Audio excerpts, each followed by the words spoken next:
13 अप्रैल 1919 को एक ऐसी घटना हुई जिसने पूरे देश को झकझोर कर रख दिया और उस घटना को आज भी याद किया जाता है, जिसमें मासूम छोटे छोटे बच्चे, महिलाएं, बूढ़े और करीब हजारों से ज्यादा लोगों को गोलियों से भून दिया गया। दोस्तों, मैं बात कर रहा हूं जलियांवाला बाग हत्याकांड की। नमस्कार दोस्तों, फिलहाल एक फिल्म ट्रेंडिंग में चल रही है, अक्षय कुमार की केसरी चैप्टर 2। तो दोस्तों, इस वीडियो में हम इस फिल्म की रियल स्टोरी के बारे में बात करने वाले हैं। अक्षय कुमार उस इंसान का किरदार निभा रहे हैं जो अंग्रेज के जमाने में एक वकील थे, और ये वो वकील थे जिन्होंने लंदन की अदालत में पूरे ब्रिटिश सरकार की लाव लश्कर से अकेले सामना किया और जलियांवाला बाग की सच्चाई पूरे विश्व को बताई।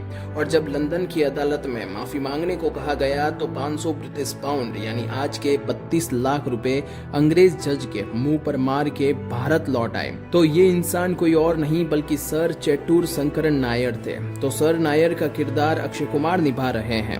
तो चलिए इस वीडियो में जानते हैं कि आखिरकार सर नायर ने लंदन अदालत में क्या किया और क्या है जलियांवाला बाग का कनेक्शन। तो चलिए शुरू करते हैं।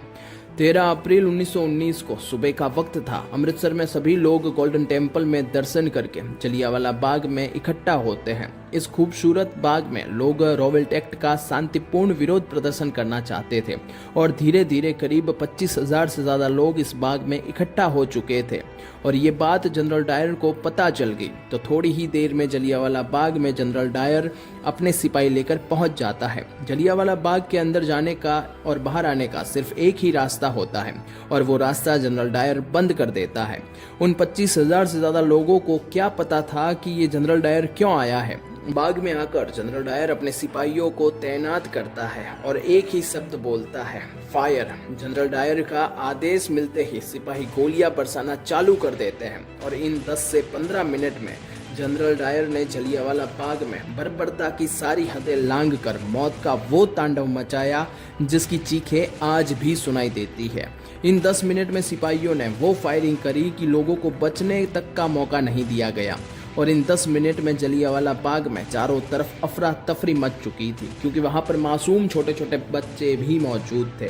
जलियांवाला बाग में दो ही आवाज सुनाई दे रही थी, एक तो बंदूक की गोलियों की आवाज और दूसरी बच्चे, बूढ़े, महिलाएं और कहीं युवान लोगों की चीखें, और उनकी बस आवाज सुनाई दे रही थी और कुछ भी सुनाई नहीं दे रहा था।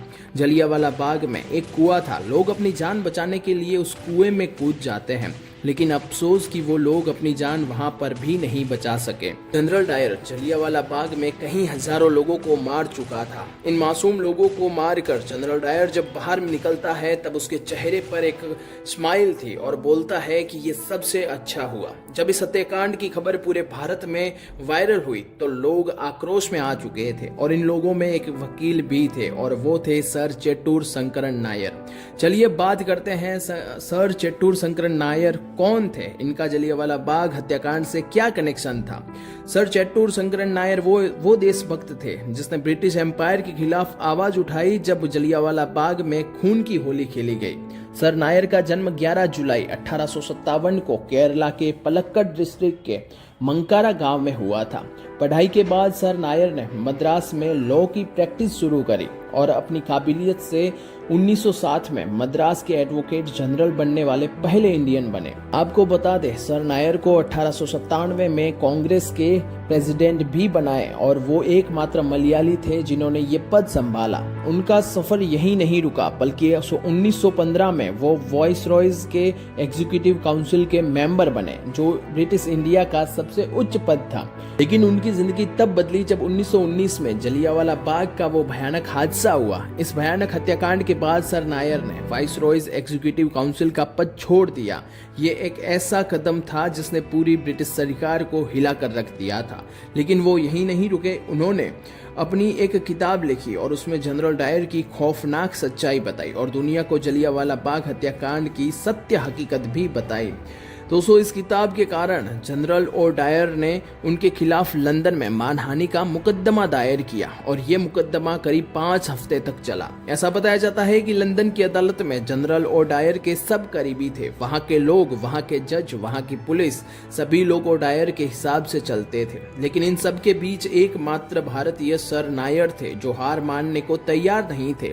लंदन की अदालत में सर नायर ने ब्रिटिश सरकार का काला चिट्ठा खोलकर दुनिया के सामने रख दिया। सब कुछ ब्रिटिश सरकार के हाथ में होने के कारण सर नायर ये केस तो हार जाते हैं, लेकिन हर हिंदुस्तानी के लिए ये जीत के बराबर था, क्योंकि लंदन की अदालत में सर नायर ने ब्रिटिश एम्पायर की धज्जियां उड़ाकर रख दी थी। सर नायर को अंत में माफी मांगने को कहा गया तो उन्होंने माफी मांगने से साफ साफ मना कर दिया और इसके बदले सर नायर ने ब्रिटिश सरकार को 500 पाउंड यानी आज के करीब 32 लाख रुपए का जुर्माना दे दिया था और फिर वो भारत लौट आते हैं। तो दोस्तों, ये कहानी थी सर चेट्टूर शंकरन नायर की। तो अगर आपको ये वीडियो पसंद आया हो तो कमेंट करके ज़रूर बताएं और कमेंट में जय हिंद ज़रूर लिखें। तो दोस्तों, आज के लिए इतना ही। अगले वीडियो में फिर मिलेंगे, तब तक के लिए जय हिंद, भारत माता की जय।